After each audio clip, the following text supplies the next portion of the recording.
साल 2020 की ठंडी नवंबर की रात लद्दाख के लेह में तापमान 0 से 15 डिग्री नीचे गिर चुका था। हवा में बर्फ के कण ऐसे चल रहे थे जैसे खुद कुदरत भी इस रात को सोने से इनकार कर रही हो। भारतीय सेना के जवान सियाचिन की बर्फीली चोटियों पर जिंदगी की लड़ाई लड़ रहे थे। हर सांस मुश्किल थी, हर कदम संघर्ष। लेकिन इन जवानों की आंखों में सिर्फ एक ही सपना था, अपनी मिट्टी की रक्षा।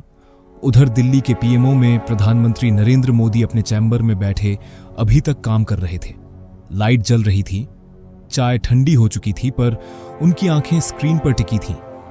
अचानक उनकी सिक्योरिटी डिटेल का एक अफसर अंदर आया और धीमी आवाज में बोला, सर, एनएसए अजीत डोभाल जी इमरजेंसी मीटिंग चाहते हैं। रॉ से कुछ बहुत जरूरी इनपुट आया है। मोदी जी ने बिना समय गंवाए अपनी कुर्सी से उठते हुए कहा, बुलाइए। इसके ठीक 4 घंटे पहले इस्लामाबाद पाकिस्तान की खुफिया एजेंसी आईएसआई का हेडक्वार्टर पूरी तरह से अलर्ट था। आईएसआई के चीफ जनरल फैज हमीद के चैम्बर में उनके टॉप ऑफिसर्स की बैठक चल रही थी। नक्शों पर लाल और हरे निशान बने थे। दीवार पर भारत के पश्चिमी और उत्तरी बॉर्डर का डिटेल्ड मैप लगा था। फैज हमीद अपने ऑफिसर्स से कह रहे थे, भारत को एक ऐसा झटका देना है जिससे वो सालों तक संभल न सके। हमारे एसेट्स लंबे समय से स्लीपर मोड में हैं, अब उन्हें एक्टिवेट करने का समय आ गया है। ये कोई आम ऑपरेशन नहीं था। आईएसआई ने पिछले 18 महीनों में पूरे भारत में अपने नेटवर्क को चुपके रीएक्टिवेट किया था। कश्मीर से लेकर पंजाब तक, गुजरात से लेकर दिल्ली तक उनके स्लीपर सेल्स सो रहे थे। लेकिन यह रात उनके जागने की रात थी। आईएसआई का प्लान था ऑपरेशन ब्लैक थंडर। इस ऑपरेशन के तहत 5 अलग अलग राज्यों में एक साथ आतंकी हमले किए जाने थे। लक्ष्य थे दिल्ली का एक्सपोर्ट कॉरिडोर, मुंबई का फाइनेंशियल डिस्ट्रिक्ट, अमृतसर का स्वर्ण मंदिर कॉम्प्लेक्स, जयपुर का टूरिस्ट सर्किट और बेंगलुरु का डिफेंस रिसर्च सेंटर। यह एक कोऑर्डिनेटेड अटैक था जिसे आईएसआई ने महीनों की प्लानिंग के बाद तैयार किया था। फैज हमीद ने टेबल पर मुक्का मारते हुए कहा, इस बार भारत को खून से नहलाकर रख देंगे। दुनिया देखेगी कि पाकिस्तान अब भी कितना ताकतवर है। लेकिन वो नहीं जानते थे कि उनके ही कमरे में एक ऐसी आंख थी जो हर हरकत पर नजर रख रही थी। रात के ठीक 2:30 बजे दिल्ली के रो मुख्यालय में एक फोन की घंटी बजी। यह फोन किसी आम लाइन पर नहीं था। यह सीक्रेट हॉटलाइन थी जो सिर्फ रॉ के चीफ और एनएसए अजीत डोभाल के बीच सीधा कनेक्शन था। रॉ चीफ समंत गोयल ने फोन उठाया। दूसरी तरफ से उनके टॉप एजेंट की आवाज आई जिसकी कोड नेम थी कालिदास। कालिदास आईएसआई में एक बेहद अहम पद पर तैनात था। वो आईएसआई के टॉप सीक्रेट ऑपरेशंस का हिस्सा था। उसने बिना किसी हिचक के सारी जानकारी एक एक करके रॉ चीफ को दे दी। Sir, operation black thunder 5 target, 22 attackers, हर टारगेट पर 4 से 5 लोग। हथियार पहले ही अरेंज किए जा चुके हैं। एक्सप्लोसिव्स सिर्फ 48 घंटे दूर हैं। अगर समय रहते कार्रवाई नहीं हुई तो। समंत गोयल ने बीच में ही टोक दिया, तुम वहीं रहो, आगे की प्लानिंग हम करेंगे। फोन रखते ही रॉ चीफ ने एनएसए अजीत डोभाल को कॉल लगाया। डोभाल उस वक्त भी जाग रहे थे। ये उनकी आदत थी, देश की सुरक्षा कभी सोती नहीं। डोभाल ने सारी डिटेल सुनने के बाद सिर्फ इतना कहा, पीएम साहब से मिलते हैं अभी। सुबह 5 बजे पीएमओ में इमरजेंसी मीटिंग बुलाई गई। प्रधानमंत्री नरेंद्र मोदी, एनएसए अजीत डोभाल, रॉ chief Samant Goel, IB director Arvind Kumar, home minister Amit Shah और army chief general Manoj Pande सभी मौजूद थे। मीटिंग हॉल में सन्नाटा था। रॉ चीफ ने पूरी इंटेलिजेंस पेश की। नक्शे खुले, टारगेट लोकेशन, दिखाई गई स्लीपर सेल्स के नाम, उनके ठिकाने, हथियारों के डिपो की लोकेशन, हर चीज पेपर पर थी। होम मिनिस्टर अमित शाह ने पूछा, इंटेल कितनी क्रेडिबल है? रॉ चीफ ने कहा, सर, हमारा सोर्स आईएसआई के अंदर ही बैठा है। उसने हर डिटेल वेरीफाई करके दी है। ये 100% रियल है। Army chief general Manoj Pande बोले, सर, अगर ये हमले होते हैं तो देश में बड़ा नुकसान हो सकता है। हमें समय रहते प्रीएम्प्टिव एक्शन लेना होगा। तभी पीएम मोदी ने चुप्पी तोड़ी। उनकी आवाज में वही रौद्र भाव था जो हर बार होता है जब देश की सुरक्षा पर सवाल होता है। डोभाल जी, आपकी राय? अजीत डोभाल ने अपनी सीट से उठते हुए नक्शे की तरफ इशारा किया। सर, यह सिर्फ आतंकी हमले की साजिश नहीं है। यह आईएसआई का सबसे बड़ा ऑपरेशन है। अगर यह सफल होता है तो भारत की अर्थव्यवस्था, सुरक्षा और अंतर्राष्ट्रीय छवि पर गंभीर असर पड़ेगा। लेकिन मैं आपको एक और ऑप्शन बताता हूं। डोभाल ने नक्शे पर एक अलग जगह दिखाई। हम इन स्लीपर सेल्स के एक्टिव होने से पहले ही इनके हथियारों के डिपो को टारगेट कर सकते हैं। साथ ही जो लोग इस ऑपरेशन को फंड कर रहे हैं, आईएसआई के वो टॉप ऑफिसर्स और उनके ड्रग कार्टेल कनेक्शन, हम उन पर भी स्ट्राइक कर सकते हैं। लेकिन इसके लिए, पीएम मोदी ने बीच में ही पूछा, लेकिन इसके लिए क्या? डोभाल ने सीधे उनकी आंखों में देखा।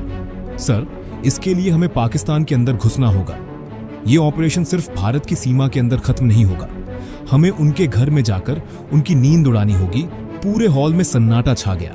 पाकिस्तान के अंदर ऑन ऑपरेशन, ये कोई साधारण फैसला नहीं था, इसके भू राजनीतिक परिणाम हो सकते थे। पीएम मोदी ने करीब 5 मिनट तक बिना कुछ कहे सोचा, फिर उठे। उनके चेहरे पर वही दृढ़ता थी जो 2016 में सर्जिकल स्ट्राइक के वक्त थी और 2019 में बालाकोट के वक्त थी। डोभाल जी, ऑपरेशन प्लान तैयार करो, रॉ और आर्मी के साथ कोऑर्डिनेशन करो। मुझे एक क्लियर और डिसाइसिव प्लान चाहिए।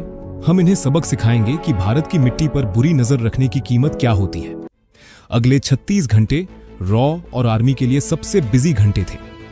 रॉ के टॉप एनालिस्ट्स ने हर डिटेल को क्रॉस चेक किया। कालिदास से लगातार इनपुट आ रहे थे।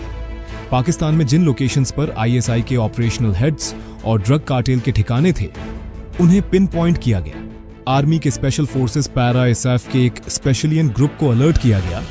उनके कमांडर कर्नल आशीष धर को बुलाया गया। कर्नल धर उन ऑफिसर्स में से थे जिन्होंने पिछले कई सालों से जम्मू कश्मीर और नॉर्थ ईस्ट में आतंकियों के खिलाफ ऑपरेशन लीड किए थे। उनके नाम का खौफ दुश्मनों में था। डोभाल ने उनसे सीधे बात की। धर साहब, आपको 48 घंटे के अंदर पाकिस्तान के अंदर एक मिशन अंजाम देना है। टारगेट आईएसआई के 2 टॉप ऑपरेशनल कमांडर हैं, कर्नल रिजवान अख्तर और मेजर इरफान शाहिद। ये दोनों ऑपरेशन ब्लैक थंडर के मास्टरमाइंड हैं। इनके अलावा एक ड्रग कार्टेल का ठिकाना भी है जहां से इन ऑपरेशंस फंडिंग मिल रही है। कर्नल धर ने बिना किसी हिचक के कहा, सर मुझे सिर्फ टारगेट्स की लोकेशन चाहिए, बाकी मैं देख लूंगा। तारीख थी 14 नवंबर 2020। पाकिस्तान के पंजाब प्रांत में लाहौर से करीब 40 किलोमीटर दूर शेखुपुरा जिले में एक प्री फैब्रिकेटेड हाउसिंग सोसाइटी थी। ये एक नया कॉलोनी था जहां ज्यादातर मकान खाली पड़े थे।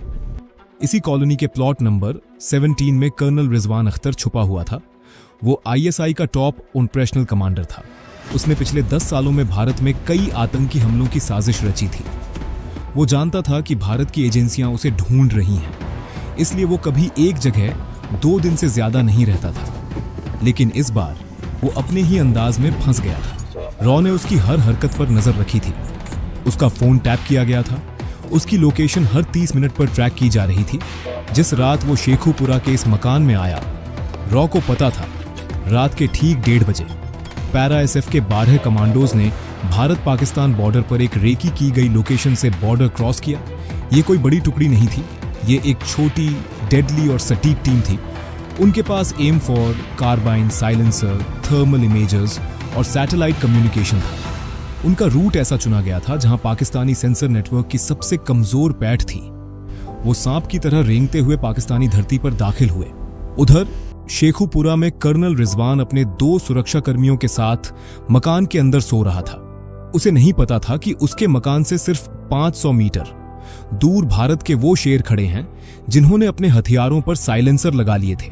रात के ठीक 2:15 बजे कर्नल धर ने अपने रेडियो पर सिर्फ एक शब्द कहा, थंडर। यह कोडवर्ड था। थंडर का मतलब था फायर। 2 कमांडोज ने मकान के मुख्य दरवाजे पर साइलेंस्ड शॉट्स से सेंट्री को ढेर कर दिया।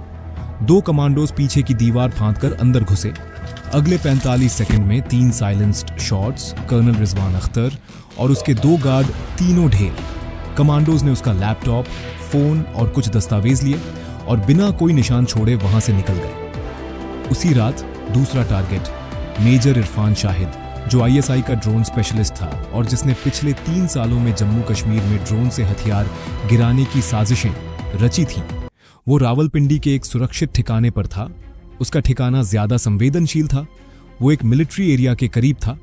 लेकिन रॉ का प्लान ऐसा था कि उन्हें अंदर जाने की जरूरत नहीं पड़ी।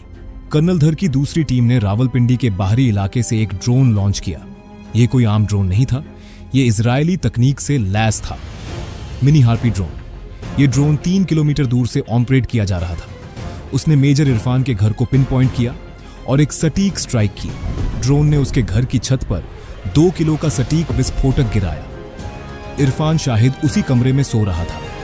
वो मौके पर ही ढेर हो गया। पूरा ऑपरेशन इतना सटीक था कि पड़ोसी घरों को कोई नुकसान नहीं हुआ। सुबह तक पाकिस्तानी मीडिया ने इसे गैस सिलेंडर ब्लास्ट बताया। तीसरा टारगेट ड्रग कार्टेल का ठिकाना बलूचिस्तान के मस्तुंग जिले में एक पहाड़ी इलाके में ड्रग कार्टेल का वेयर हाउस था। यहां से हेरोइन और अन्य ड्रग्स पाकिस्तान से होते हुए भारत और यूरोप तक सप्लाई होती थी। ये कार्टेल आईएसआई को फंडिंग देता था और बदले में आईएसआई उनकी सुरक्षा करता था। ये वही कार्टेल था जिसने ऑपरेशन ब्लैक थंडर के लिए फंडिंग दी थी। इस बार कमांडोज ने अलग तरीका अपनाया। उन्होंने वेयर हाउस से 3 किलोमीटर दूर पोजीशन ली और 2 एंटी मटेरियल स्नाइपर राइफल से वेयर हाउस के ईंधन टैंकरों को टारगेट किया। पहले शॉट से एक टैंकर में आग लग गई। दूसरे शॉट से वेयर हाउस के अंदर रखे विस्फोटकों ने पूरे गोदाम को ध्वस्त कर दिया। करोड़ों रुपए का ड्रग्स और हथियारों का स्टॉक जलकर राख हो गया। मौके पर मौजूद 6 कार्टेल मेंबर भी मारे गए। सुबह होते होते सारे टारगेट न्यूट्रलाइज हो चुके थे। 3 अलग अलग लोकेशंस, 3 अलग तरीके, 12 कमांडोज, 8 घंटे, 0 कैजुअल्टी। कर्नल धर की टीम सुरक्षित वापस भारतीय सीमा में आ चुकी थी। सैटेलाइट फोन पर उन्होंने सिर्फ इतना कहा, मिशन अकम्प्लिश्ड। सुबह 9 बजे पीएमओ में फिर मीटिंग हुई। अजीत डोभाल ने पूरी रिपोर्ट पीएम मोदी को सौंपी। हर डिटेल, हर शॉट का टाइम, हर टारगेट की स्टेटस। पीएम मोदी ने रिपोर्ट पढ़ने के बाद शांति से कहा, अच्छा हुआ, लेकिन यह सिर्फ शुरुआत है। जो स्लीपर सेल्स भारत में सक्रिय थे, उनका क्या? डोभाल ने कहा, सर, उनके हथियारों के डिपो पर कल रात ही आईबी और एनआईए ने एक साथ छापे मार दिए थे। 22 में से 19 स्लीपर सेल्स को गिरफ्तार कर लिया गया है। 3 अभी फरार हैं, लेकिन उनकी लोकेशन ट्रेस कर ली गई है। होम मिनिस्टर अमित शाह ने कहा, सर, यह पहली बार है जब हमने आईएसआई के ऑपरेशन को उसके शुरू होने से पहले ही पूरी तरह से बर्बाद कर दिया है। पीएम मोदी ने गंभीर स्वर में कहा, यह संदेश जाना चाहिए कि भारत अब प्रतीक्षा नहीं करता। हम दुश्मन की साजिश को उसके घर में ही नष्ट कर देते हैं। लेकिन सबसे बड़ी बात, यह ऑपरेशन कभी ऑफिशियली एक्नॉलेज नहीं हुआ। पाकिस्तान ने अगले दिन अपने 2 आईएसआई ऑफिसर्स की मौत को रोड एक्सीडेंट और गैस सिलेंडर ब्लास्ट बताया। भारत सरकार ने ना तो पुष्टि की ना इनकार किया, लेकिन खुफिया हलकों में यह ऑपरेशन ब्लैक थंडर के नाम से जाना गया। रॉ के अंदर यह ऑपरेशन अब तक के सबसे सफल और सबसे गुप्त ऑपरेशंस में गिना जाता है। कालिदास आज भी अपनी पोजीशन पर है। उसकी पहचान आज तक किसी को नहीं पता। कर्नल धर को उनकी बहादुरी के लिए अशोक चक्र से सम्मानित किया गया। ये कहानी थी उन बहादुरों की जो रात के अंधेरे में दुश्मन के घर में घुसे और बिना कोई निशान छोड़े वापस लौट आए। अगर आपको लगता है कि भारत के इन गुमनाम हीरोज की कहानी हर घर तक पहुंचनी चाहिए, तो ये वीडियो ज्यादा से ज्यादा शेयर करो।